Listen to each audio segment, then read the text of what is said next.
14 நாட்கள் கடந்து விட்டன. ஷெரீஃபுதீன் விதித்த நிபந்தனைகள் என்னவென்று ஆமீரில் உள்ள அனைவருக்கும் தெரிந்துவிட்டது. இப்படி என்னால் கைகளை கட்டிக்கொண்டு இருக்க இயலாது. நம்மிடம் இருக்கும் ஒவ்வொரு வீரரும் 20 முகலாயர்களுக்கு சமமானவர்கள். நாம் மீண்டும் போருக்கு அழைப்போம். கட்டளையிடுங்கள். ஒன்றை மறந்து விடாதே பகவான் தாஸ். உன் சகோதரர்கள் முகலாயர்களிடம் மாட்டிக்கொண்டு விட்டார்கள். பிறகு நம் ஜோதா சூரியபானின் மரணத்திலிருந்து அவள் விடுபடவே இல்லை. எந்த செயலை செய்வதாக இருந்தாலும் நன்கு யோசித்து செய்யுங்கள். என் மருமகள்களை விதவை கோலத்தில் பார்க்கும் தைரியம் எனக்கு கிடையாது. ஆனால் தாயே, எதுவரை அவர்கள் விருப்பத்தை நிறைவேற்ற வேண்டும்? இதுவரை என்றால் நம் கஜானாவில் இருப்பு இருக்கும் வரை. என்று நம் கஜானா காலியாகின்றதோ அன்று முடிவு செய்து கொள்ளலாம் எவ்வாறு தற்கொலை செய்வதென்று.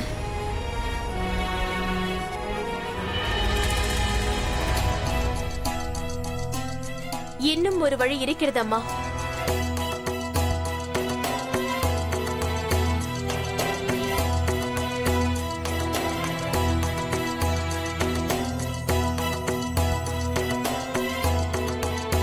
விஷம் குடித்து தற்கொலை செய்து கொள்வதை விட எதிரிகளின் தலையை ஏன் கொய்து வரக்கூடாது? நம் தாய் நாட்டின் மானத்தை நாம் ஏன் தலை நிமிரச் செய்யக்கூடாது?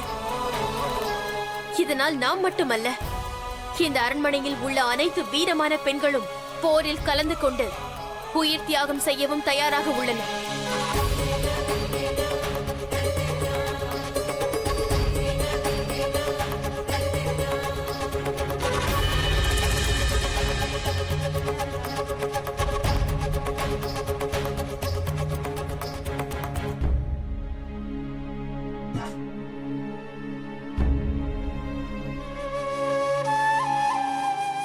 உன்னுடைய வீரத்தினை பார்த்து நம் சேனைகளுக்கு ஒரு நம்பிக்கை வந்திருக்கிறது. ஆனால் நீ யுத்தத்திற்கு செல்ல அனுமதி கிடைக்காது. ஊரில் அனைவரும் ராஜா பார்மலும் அவருடைய புதல்வர்களும் வளையல் அணிந்திருப்பதாக கூறுவார்கள். பெண்களை போருக்கு அனுப்பியிருப்பதாக கேலி பேசுவார்கள். நீ உனது தந்தை மற்றும் சகோதரர்களின் அவமானத்தை ஏற்றுக்கொள்வாயா?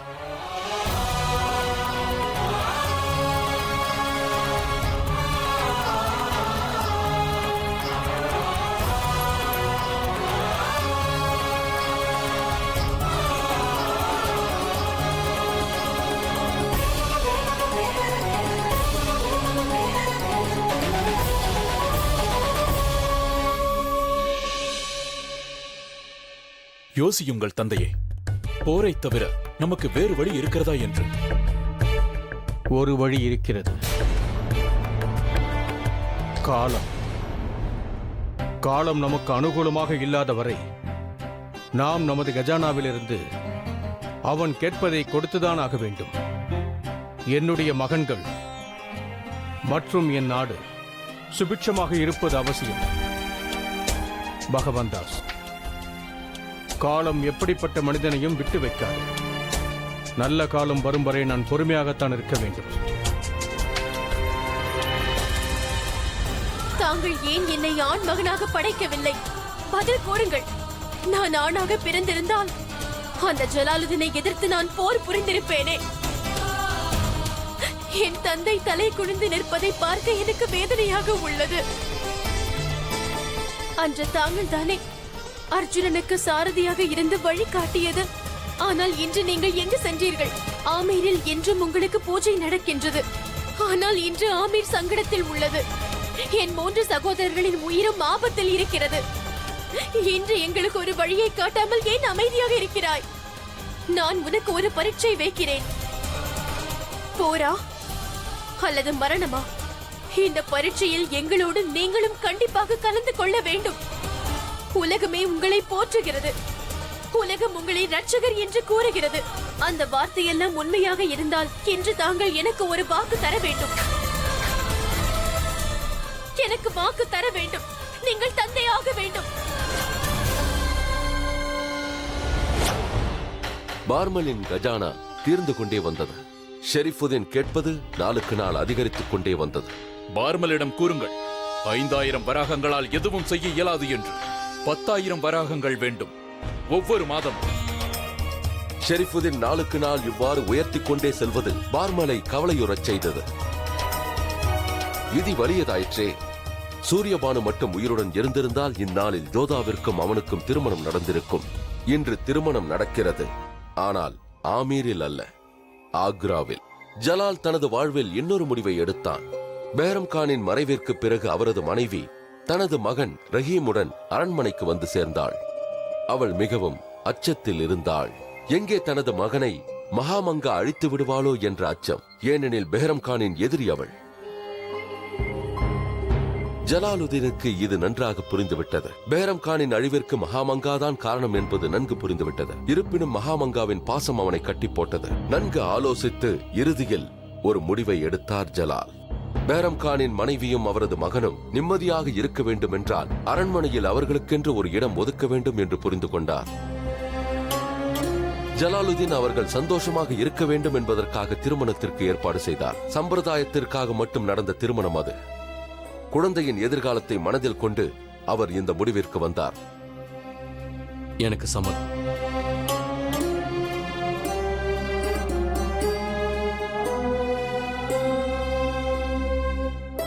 எனக்கு சம்மதம்.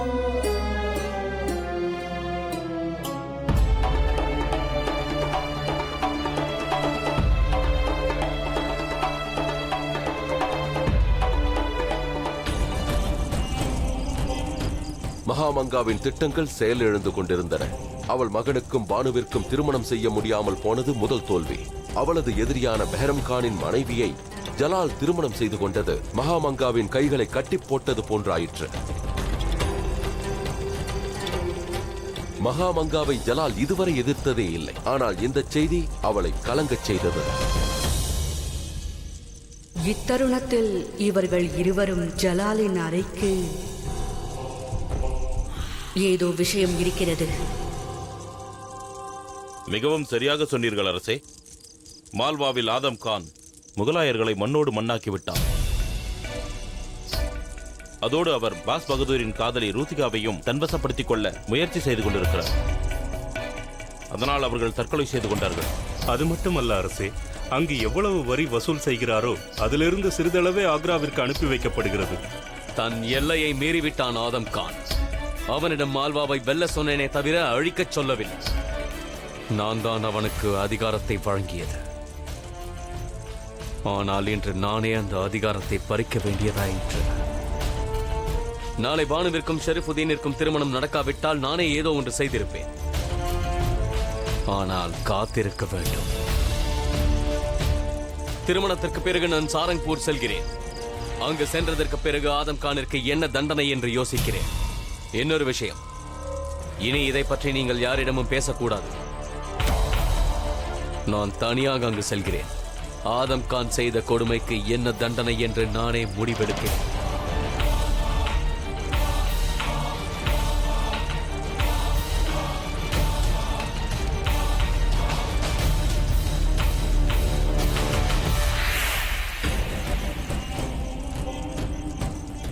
ஜலால் இந்த மனநிலையில் அங்கு சென்றால் அதஹம் கானின் தலையை கொய்து விடுவான். நான் இப்போது என்ன செய்வது? என் மகனை எவ்வாறு காப்பாற்றுவது? ஷெரீஃபுதீன் மற்றும் பானுவின் திருமணத்திற்கு பிறகு ஜலால் மால்வாவிற்கு புறப்பட்டு சென்றார். ஷாரன்பூரில் ஆதாமையும் பார்க்க. தைரியமாக இருங்கள் அண்ணி, எல்லாம் விரைவாக சரியாகிவிடும். காலம் சென்று கொண்டே இருக்கிறது ஜோதா. அவரை பார்த்து 3 வாரங்கள் கடந்து விட்டது. இங்கு ஷெரீஃபுதீனோ நம் கஜானாவை காலி செய்து கொண்டே இருக்கிறார். என்று கஜானா காலியாகிறதோ அன்று ஷெரீஃபுதீன் அவரை... நிச்சயம் அவ்வாறு நடக்காது. நம் ராஜகுமாரிகள் ஒன்றும் கோழைகள் அல்ல. நாம் அவர்களை எதிர்த்து போர் புரிவோம். அவர் தேவைகளை இன்னும் எத்தனை நாளைக்கு தான் பூர்த்தி செய்து கொண்டிருப்பது? ஷெரீஃபுதீன் கேட்பது நாளுக்கு நாள் அதிகமாகிக் கொண்டே வருகிறது. 5000 வராகங்களில் தொடங்கி 3 வாரங்களில் 20,000 வராகங்களாக பெருகிவிட்டது. இதை எவ்வாறு சமாளிப்பது? தந்தையார் நினைத்தால் இயலாதது எதுவும் இல்லை. அவர்கள் செய்து கொண்டிருப்பது உங்கள் கணவர்களுக்காக தானே, உங்கள் மஞ்சள் குங்குமத்திற்காக தானே செய்கிறார். மஞ்சள் குங்குமம் எதுவரை நீடிக்கும்? உன் தந்தையார் நிதி கொடுக்கும் வரைதானே. அதன் பிறகு எங்கள் தலையில் என்ன எழுதி இருக்கிறதோ தெரியவில்லை. அவ்வாறு நடக்காது. தந்தையார் இதற்கு ஏதேனும் நடவடிக்கையை மேற்கொள்வார். பார்மல் அவர்களே, இப்பொழுது நான் தங்களுக்கு ஒரு யோசனை கூற விரும்புகிறேன். கூறுங்கள். அது எதுவாக இருந்தாலும் சரி. ஷரீஃபுதீன் பிடியில் இருக்கும் என் மகன்களை மீட்பதற்காக நான் எதையும் செய்ய தயாராக இருக்கிறேன். தந்தையார் ஒருபோதும் தவறான வழிக்கு செல்ல மாட்டார். எனக்கு அவர் மீது நம்பிக்கை உள்ளது. தயவு செய்து கூறுங்கள், அது என்ன உபாயம்? முகலாய சாம்ராஜ்யத்தின் சக்கரவர்த்தி பாட்ஷா ஜலாலுதீன் முகம்மது.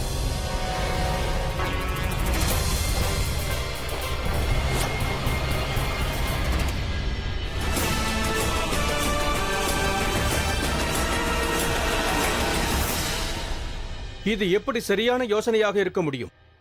ஜலால் எங்களின் விரோதி ஆயிற்றே. ஆனால் நான் தங்களின் நண்பன் ஆயிற்றே. நான் ஒரு பொழுதும் தங்களுக்கு துரோகம் நினைக்க மாட்டேன், என்னை நம்புங்கள். ஒரு சமயத்தில் தாங்கள் எனக்கு செய்த உதவியானது இன்றும் என் நினைவில் இருக்கிறது.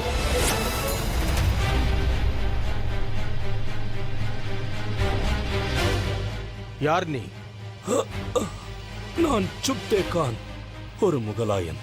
போரில் அடிபட்டு உயிரிழக்கும் தருவாயில் இருக்கிறேன். உதவி செய்யுங்கள். இவரை நம் ராஜ வைத்தியரிடம் அழைத்துச் செல்லுங்கள். மன்னித்து விடுங்கள் அரசே, இவர் ஒரு முகலாயர். அதுவும் அல்லாமல் எங்கிருந்தோ தப்பி வந்தவர். இவருக்கு நாம் வைத்தியம் செய்யக்கூடாது. நாம் ராஜவம்சத்தின் மரியாதையை காப்பாற்றுவோம்.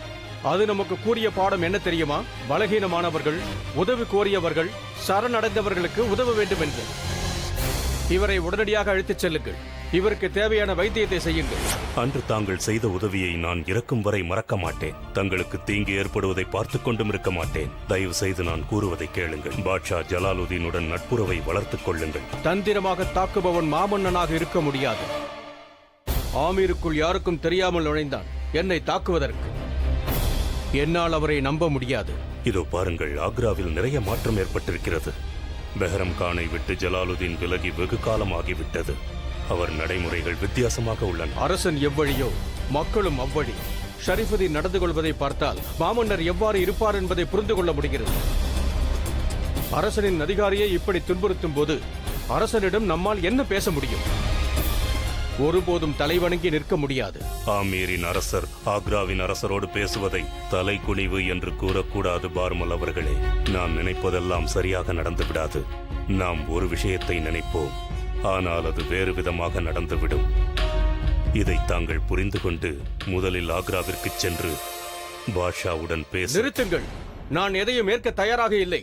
தாங்கள் இங்கிருந்து செல்லலாம்.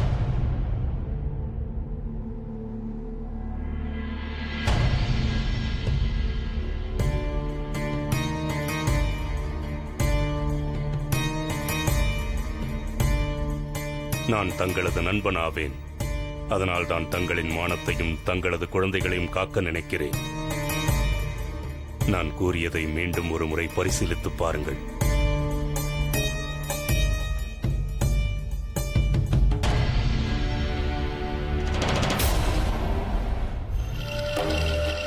ஜலால் சாரங்பூர் செல்வதற்கு முன்னால் நான் ஆதஹாமை எச்சரித்தாக வேண்டும். இல்லை என்றால் என் மகனை காப்பாற்ற முடியாது. ஆதா, ஜலால் சாரங்பூருக்கு புறப்பட்டு விட்டார். ஜலால் அங்கு செல்லும் முன்பாக நீ அங்கு சென்றடைய வேண்டும். ஆதஹாமிடம் நான் கூறுவதை நீ கூற வேண்டும். ஜலால் அவனை அழிக்க வருகிறான் என்று கூற வேண்டும்.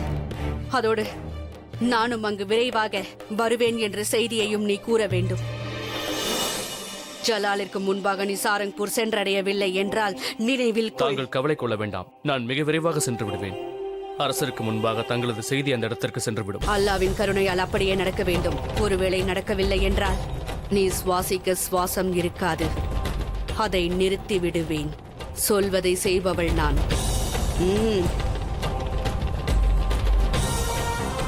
நான் ஆதஹாமை சென்று சந்திக்க தேவையான அனைத்து ஏற்பாடுகளையும் செய்யுங்கள்.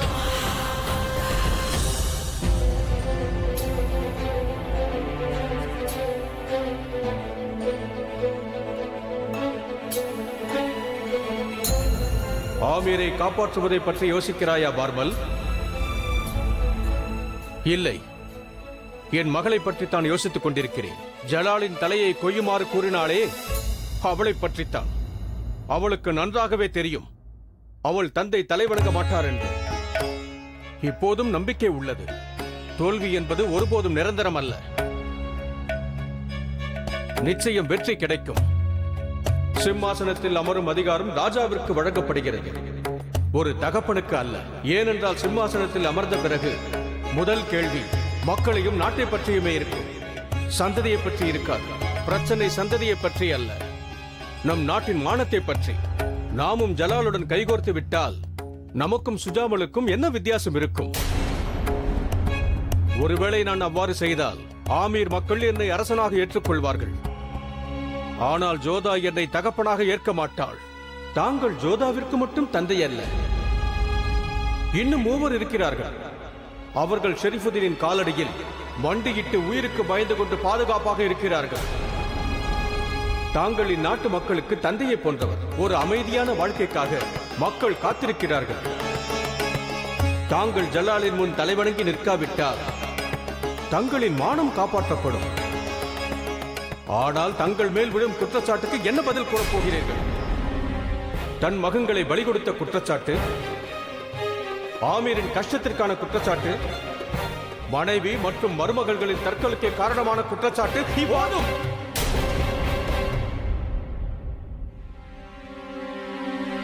நீ என்னதான் கூற விரும்புகிறாய்? ஒன்றே ஒன்றுதான். இந்த நிமிடம் தந்தையாக அல்ல, அரசனாக யோசித்துப்பார். இன்று அரசனாக ஜலாலுடன் பேசியே ஆக வேண்டும். தலை நிமிர்ந்து கொண்டு நாளை ஒருவேளை ஷெரீஃபுதீன் ஆமீரை கைப்பற்றி விட்டால் பிறகு குடும்பத்துடன் ஜலாலின் அரண்மனையில் நிற்க வேண்டியதாக இருக்கும். முடிவு உங்கள் கையில்.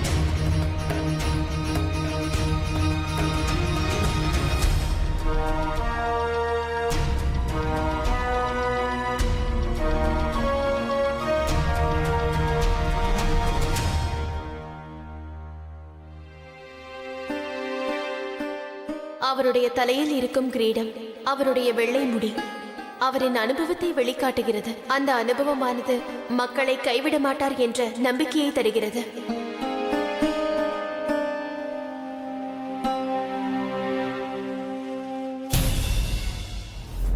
பதினாறு நாட்கள் கடந்துவிட்டது.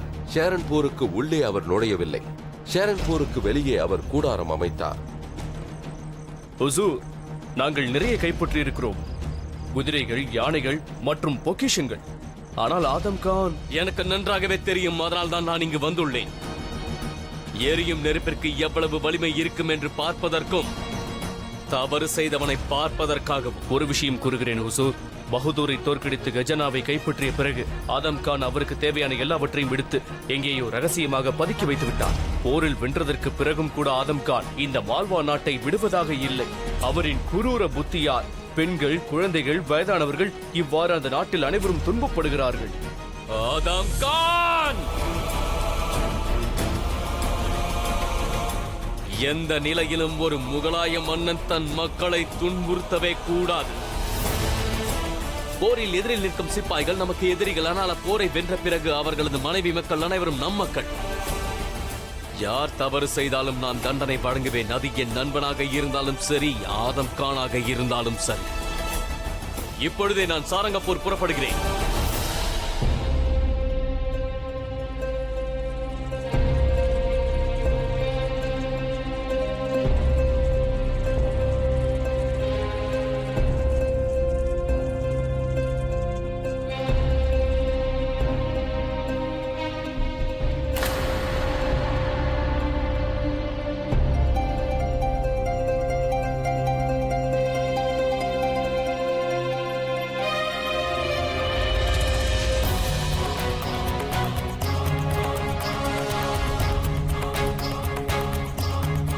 யாரது?